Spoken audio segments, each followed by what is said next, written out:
India versus Pakistan ಯುದ್ಧದ effect ಇಂದ IPL ಪಂದ್ಯಗಳು ಎಲ್ಲ ರದ್ದಾಗಿದ್ದಾವೆ. ಹೌದು, ಇನ್ನುಳಿದಂತೆ ಲೀಗ್ ಪಂದ್ಯಗಳಿದ್ವು. ಆದ್ರೆ ನಿನ್ನೆ ರಾತ್ರಿ ಪಾಕಿಸ್ತಾನ ಯುದ್ಧ ಮಾಡಿದ ಕಾರಣದಿಂದಾಗಿ ಪಂಜಾಬ್ನ ಗಡಿಯಲ್ಲಿ ಎಫೆಕ್ಟ್ಗಳು ಆದ ಕಾರಣದಿಂದಾಗಿ ಪಂದ್ಯವನ್ನು ರದ್ದು ಮಾಡಿತ್ತು. ಆದರೆ ಇಂದು ಬೆಳಿಗ್ಗೆ ನಡೆದಂತಹ ಒಂದು ಸಭೆಯಲ್ಲಿ BCCI ಸಭೆ ಬಳಿಕ ಒಂದು ಘೋಷಣೆಯನ್ನ ಮಾಡಿದೆ. ಏನಂತ ಹೇಳಿದ್ರೆ, ಮುಂದಿನ 16 IPL ಪಂದ್ಯಗಳನ್ನ ರದ್ದು ಮಾಡಲಾಗಿದೆ.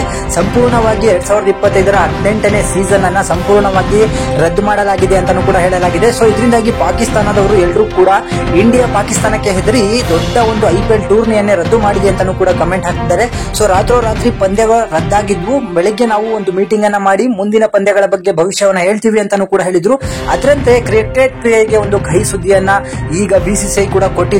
IPL ನ 18ನೇ ಆವೃತ್ತಿ ರದ್ದಾಗಿದೆ. ಸೊ ಈ ಬಾರಿ CSK ಅಭಿಮಾನಿಗಳಿಗೆ ಖುಷಿ, ಆದ್ರೆ RCB ಅಭಿಮಾನಿಗಳಿಗೆ ಸಿಕ್ಕಾಪಟ್ಟೆ ಬೇಜಾರಾಗಿರುತ್ತೆ. ಯಾಕಂತ ಹೇಳಿದ್ರೆ ಈ ಬಾರಿ RCB ಕಪ್ಪನ್ನ ಎತ್ತಿ ಹಿಡಿಯುತ್ತೆ ಅಂತ ಎಲ್ಲರೂ ಕೂಡ ಅನ್ಕೊಂಡಿದ್ವಿ. ಆದರೆ ದುರದೃಷ್ಟ ಅಂತ ಮತ್ತೆ ಪಾಕಿಸ್ತಾನ ಮತ್ತು ಇಂಡಿಯಾ ನಡುವೆ ಯುದ್ಧ ನಡೆದಿರೋ ಕಾರಣದಿಂದಾಗಿ ವಿದೇಶಿ ಆಟಗಾರರು ಇರೋದ್ರಿಂದಾಗಿ ಅವರಿಗೆ ಯಾವುದೇ ರೀತಿಯಾದಂತಹ ತೊಂದರೆ ಆಗಬಾರ್ದು ಅಂತ ಹೇಳಿ ಅವರನ್ನ ರಿಟರ್ನ್ ಅವರವರ ದೇಶಕ್ಕೆ ಕಳಿಸಿಕೊಡಲಾಗ್ತಿದೆ. ಜೊತೆಗೆ ನಮ್ಮ ಎಲ್ಲ ಪ್ಲೇಯರ್ಗಳು ಅವರವರ ಮನೆಗಳಿಗೆ ತೆರಳಿದ್ದಾರೆ. ಸೊ ಈ ಬಾರಿಯ IPL ಆವೃತ್ತಿ ಸಂಪೂರ್ಣವಾಗಿ ರದ್ದಾಗ್ಬಿಟ್ಟಿದೆ.